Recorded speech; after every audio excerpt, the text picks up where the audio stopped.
Good morning students, this is Pooja Saxena, geography department, government college Bundi. हमारे paper geography of India, Bharat का भूगोल के अंतर्गत आज हम अपने यूनिट थर्ड के अंतिम पड़ाव पर हैं। आज हम इसका आखिरी चैप्टर इंटरनेशनल ट्रेड, अंतर्राष्ट्रीय व्यापार पर परिचर्चा करेंगे। देखिए, अंतर्राष्ट्रीय व्यापार को समझने से पूर्व हम ये समझेंगे कि व्यापार क्या होता है, ट्रेड क्या होता है, और उसके बाद अंतर्राष्ट्रीय व्यापार की क्या भूमिका है किसी देश के इकोनॉमिक इंडेक्स पर, उसको जानने का प्रयास करेंगे। देखिए, द एक्सचेंज ऑफ गुड्स और मर्चेंडाइज और their sale purchase is known as trade.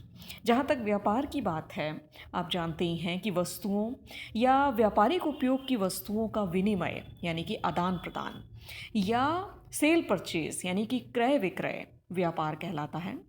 और व्यापार तीन प्रकार का होता है: local trade, regional trade and foreign और इंटरनेशनल और ओवरसीज ट्रेड। स्थानीय व्यापार, प्रादेशिक व्यापार और अंतर्राष्ट्रीय या विदेशी व्यापार। When one country exchanges goods or merchandise with another country, it's known as overseas trade or foreign trade or international trade. जब एक देश सामानों का या व्यापारिक उपयोग की वस्तुओं का किसी दूसरे देश के साथ विनिमय करता है, आदान प्रदान करता है, तो उसे अंतर्राष्ट्रीय व्यापार या विदेशी व्यापार की संज्ञा दी जाती है। Advancement of international trade of a country leads to its economic prosperity.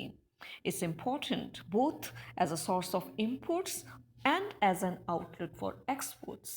International trade of a country is rightly known as its economic barometer.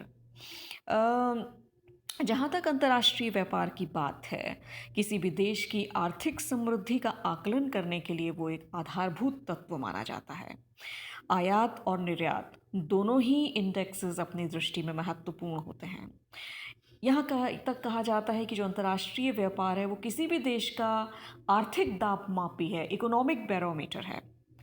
जहाँ तक भारत का प्रश्न है, प्राचीन समय से ही भारत ने अपने निकटवर्ती एवं दूरस्थ स्थानों पर व्यापार की परंपरा यहाँ रही है। India has been maintaining trade links with China, Myanmar, Indonesia, Malaysia, Thailand, Iran, Iraq, Afghanistan, Saudi Arabia, Egypt, Greek, etc. since ancient times. But with the establishment of British rule in India, our trade ties became stronger with Britain. India used to export raw materials such as cotton, tea, iron ore, etc. to Britain, and import manufactured goods, machinery, medicines, etc. from that country. Britain से हमारे व्यापार links मजबूत हुए British period में, जबकि British rule यहाँ रहा, तो ब्रिटेन और भारत के बीच एक बाज़ार कायम हुआ जिसमें भारत के द्वारा कच्चा माल, आयरन, लौह अयस्क, चाय जैसी चीज़ों का, कपास जैसी चीज़ों का निर्यात किया जाता था। तो बदले में तैयार माल, मशीनरी और औषधियों जैसी चीज़ें जो हैं देश में आया करती थीं।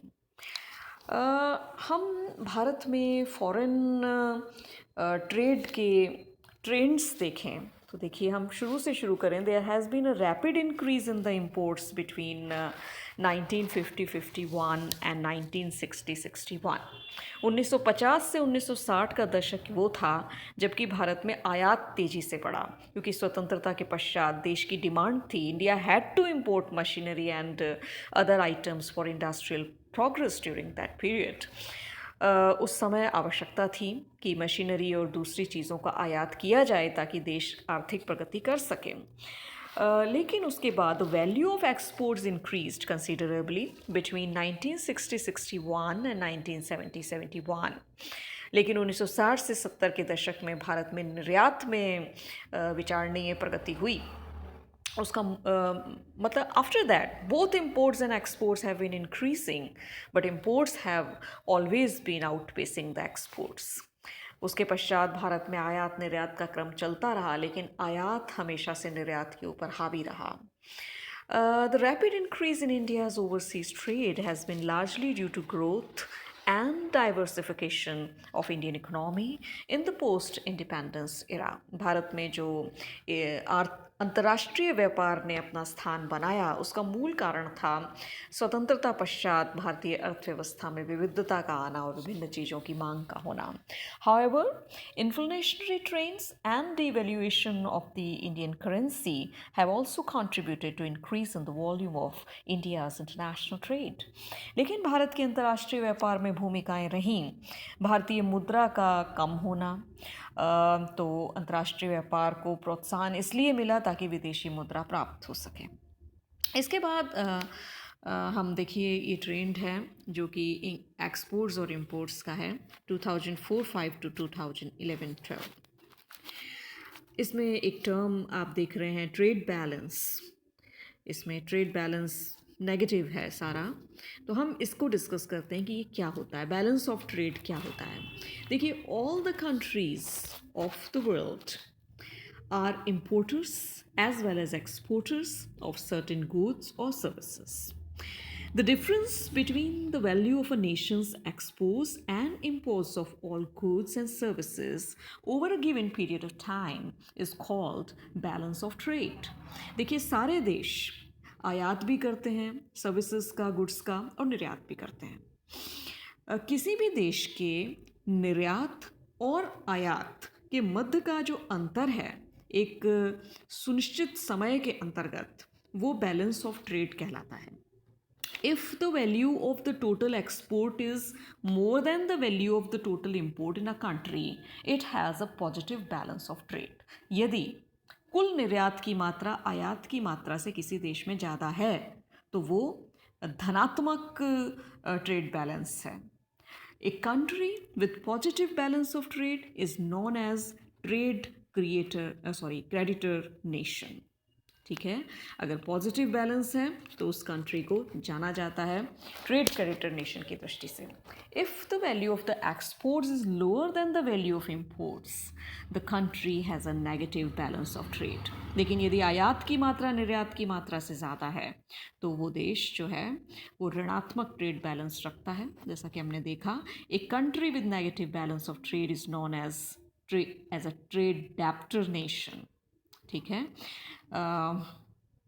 एंड आपने देखा ही India's balance of trade is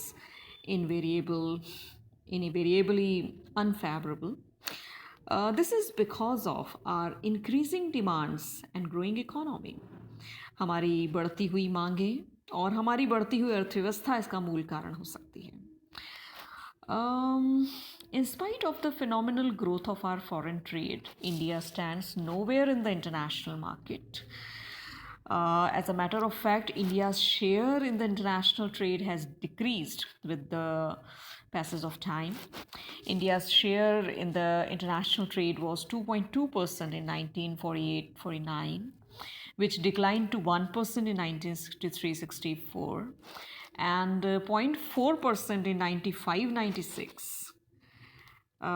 लगातार घटता हुआ ट्रेंड. देखिए, जहाँ 1948-49 में 2.2% था, 1995-96 में शेयर भारत का 0.4% रह गया अंतर्राष्ट्रीय व्यापार में. जबकि many other developing countries have excelled India in the overseas trade. India ranked 16th in 1953, 20th in 1963, 41st in 1983, and 50th in 96 in the hierarchy of world nations doing overseas trade. नीचे निरंतर गिरता हुआ graph. However, India's foreign trade has recovered to a great extent since 2000-2001. 2000-2001 में एक remarkable trend था भारत का भी उठता हुआ. Improved global growth and recovery in world trade aided the strengthening of Indian exports. On the other hand, firming up of domestic economic activity, especially in the manufacturing sector, provided a strong support base for exports. Recent recovery in international commodity prices and various policy initiatives for export promotion and market diversification have also contributed to improve export performance. Consequently, India's export in recent past have continued to grow at a rate higher than that of the world export, except in 2003 when there were large US dollar prices change. Um, India's share in world exports rose from 0.6% in 1999 to 0.8% in 2003. तो भारत का जो share था world exports में वो 1999 के 0.6% से हुआ तो 2003 में ये 0.8% हुआ. Currently, India is the 31st leading exporter and 24th leading importer in the world merchandise trade. अभी की बात करें तो भारत जो है देखिए डेटा में वेरी 31वां जो है एक्सपोर्टर और 24वां जो है इंपोर्टर है वर्ल्ड के अंतर्गत. अब हम बात करते हैं बेसिस ऑफ ओवरसीज ट्रेड. जब हम अंतर्राष्ट्रीय व्यापार की बात करते हैं तो हम कुछ इम्पॉर्टेंट फैक्टर्स को डिस्कस करते हैं. देखिए जैसे number 1 difference in natural resources, प्राकृतिक संसाधनों में मिलने वाला अंतर. The fundamental base of international trade is the difference in natural resources of different countries. There are variations in relief, structure, geology, climate, and soil from one country to the other. These variations lead to variations in natural resources. Some countries produce certain things more than their requirement and export them, while some other countries may be lacking them and import those commodities. सबसे basic बात है प्राकृतिक संसाधनों में मिलने वाला अंतर. प्राकृतिक संसाधन एक देश से दूसरे देश में भिन्न होते हैं, कारण कि धरातलीय विभिन्नता, संरचनात्मक विभिन्नता, भूगर्भिक विभिन्नता, जलवायुवीय, मृदा संबंधी विभिन्नता, और ये विभिन्नताएं सीधे सीधे कारक बनती हैं प्राकृतिक संसाधनों की अवेलेबिलिटी पर.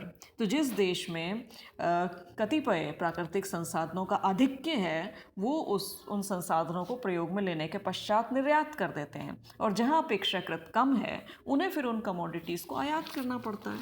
नंबर 2 मार्केटेबल सरप्लस, बाजारी अधिशेष. देखिए some countries are capable of producing certain things more than their internal consumption. In other words, these countries have marketable surplus which they trade with those countries having demand for such products. देखिए कुछ जो देश हैं उनके पास क्षमता है, बाज़ार उत्पादन की क्षमता है, और जो उनका इंटरनल जो कंजम्पशन है वो उसको कर लेने के बाद जो उनके पास सरप्लस बचता है, जो अधिशेष रहता है, वो विभिन्न अन्य देशों की मांग के अनुसार आपूर्ति करते रहते हैं. For example T from India, coffee from Brazil, jute from Bangladesh, paper and pulp from Norway and Sweden,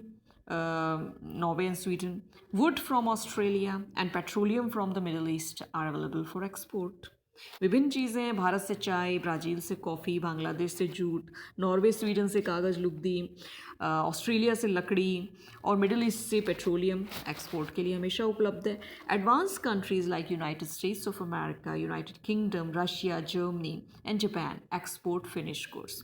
और जो विकसित देश हैं, यूएसए है, यूके है, रूस, जर्मनी, जापान, वो तैयार माल को निर्यात करते हैं उनकी अपनी मार्केटेबल कैपेसिटी के कारण.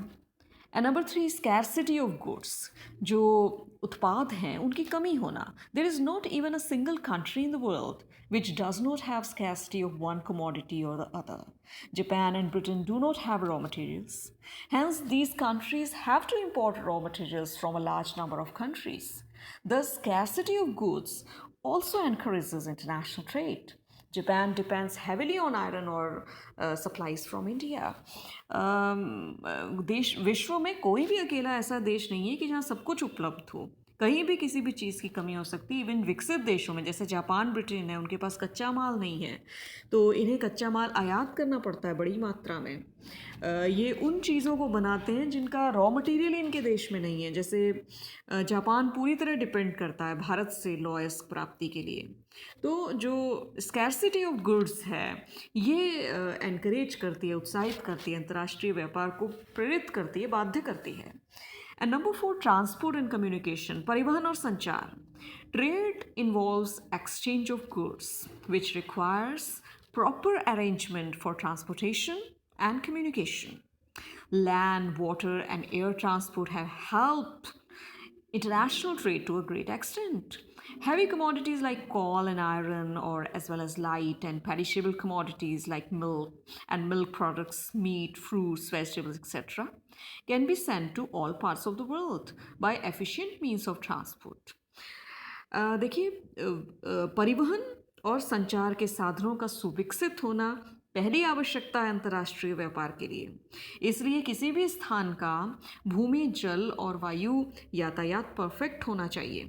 अगर भारी सामान है जैसे कि कोयला है, आयरन ओर है, हैवी कमोडिटीज़ हैं, या फिर जल्दी ख़राब होने वाली चीज़ें हैं जैसे दूध से बने उत्पाद हैं, ताज़े फल सब्जियां हैं, तो इनका परिवहन सुनिश्चित हो उसके लिए कुशल साधन होने चाहिए. And countries with poor transport system have not been able to develop international trade. तो जो देश इस दृष्टि से निर्धन हैं वो अपने अंतर्राष्ट्रीय व्यापार को चाहकर भी विकसित नहीं कर सकते. Realising the significant role played by transport system for promoting trade, India has launched an ambitious program to improve surface transport. In addition, certain ports like Jawaharlal Nehru, Kandla, Tuticorin, Ennore, Paradeep, Haldia, etc. have either been developed or improved. हमने पिछले chapter में पढ़ा ही है इन सब ports के बारे में, अपने रूट्स के बारे में, वाटरवेज, रोडवेज, रेलवेज़ के बारे में. जबकि अंतर्राष्ट्रीय व्यापार का मूल आधार किसी भी स्थान विशेष का परिवहन तंत्र है, तो इस आवश्यकता को समझते हुए भारत ने भी इन्हें विकसित किया और विभिन्न अंतर्राष्ट्रीय बंदरगाह विकसित किए और इम्प्रूव किए. नंबर 5 जो अंतर्राष्ट्रीय व्यापार को प्रभावित करता है, that is disparities in economic growth. आर्थिक वृद्धि में विषमताएं. There are disparities in the economic growth in different parts of the world. Some countries are still engaged in primary activities such as agriculture, mining, etc. These countries mainly export minerals and agricultural raw materials. India's export consisted of raw materials for a pretty long time, even after independence. It is only recently that India has been able to diversify its exports as a result of diversification of her economic activities. देखिए, आर्थिक वृद्धि में विषमता, आर्थिक विकास में विषमता विश्व के विभिन्न भागों में है. कुछ जो देश हैं वो प्राथमिक आर्थिक क्रियाओं में रत हैं, जैसे कि कृषि, खनन जैसी चीज़ों में, और कुछ देश हैं जो कि तैयार माल की दृष्टि से जो है व्यापारीकरण में ज़्यादा जो है अभ्यस्त हैं. तो रॉ मटेरियल्स का जो है एक्सपोर्ट कि कतिपय देशों से होता है और कतिपय देशों में सिर्फ उत्पादन की ही प्रमुखता होती है. और भारत की जहाँ तक बात है, तो भारत ने स्वतंत्रता के बाद लंबे समय तक कच्चे माल का निर्यात किया है. और ये पिछले कुछ सालों से ही बात है कि हमने अपने एक्सपोर्ट में विभिन्नता लाकर उसको बढ़ाया, और हमारी जो आर्थिक गतिविधियाँ थीं उसमें हमने जो है अंतर क्रिएट किए और अपनी एक्सपोर्ट पॉलिसी को बढ़ाया. Number 6, trade policy. व्यापार की नीति क्या है? Free trade policy encourages international trade, whereas restrictions of the trade discourage it. For example, India has restricted the export of oil seeds to meet the domestic demand. Similarly, India has imposed heavy import duty on certain finished goods to encourage industries at home. यदि मुक्त व्यापार नीति है तो वो अंतर्राष्ट्रीय व्यापार को बढ़ावा देती है. भारत में जो तिलहन उत्पाद हैं वो घरेलू मांग की पूर्ति के बाद ही निर्यात के लिए बाध्य किए जाते हैं, मतलब वो वहाँ तक सीमित हैं. और भारत जो है वो हैवी इंपोर्ट ड्यूटी लगाता है फिनिश गुड्स के ऊपर, ताकि भारत में प्रोत्साहन मिले ऐसे इंडस्ट्रीज़ को अधिक उत्पादन के लिए. And number 7, war and peace. युद्ध एवं शांति, peace is the most important condition for the development of international trade.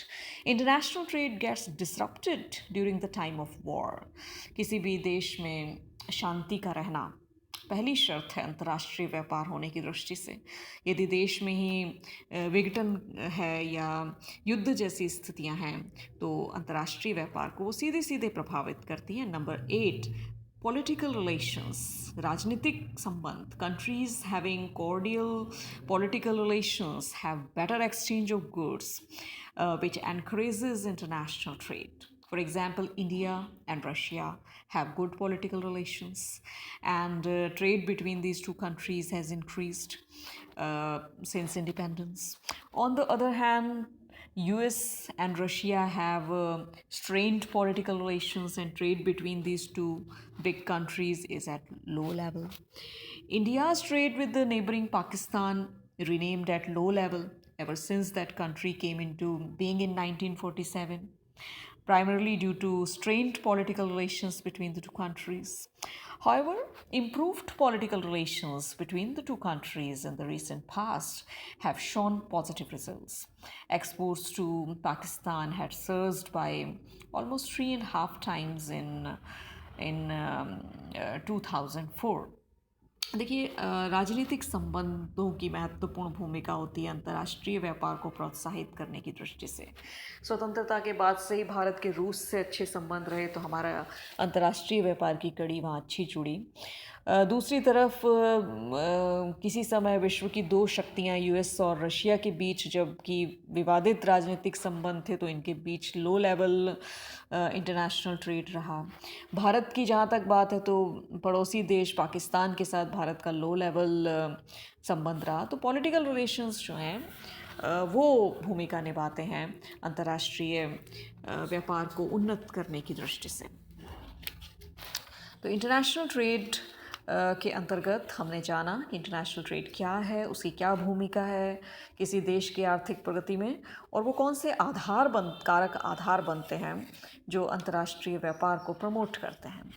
इसके बाद हम नेक्स्ट स्टडी करेंगे कि भारत का एक्सपोर्ट ट्रेड कैसा है, भारत का इंपोर्ट ट्रेड कैसा है, और डिफरेंट डायरेक्शंस जो कि इंडियन फॉरेन ट्रेड के लिए लाभकारी हो सकते हैं.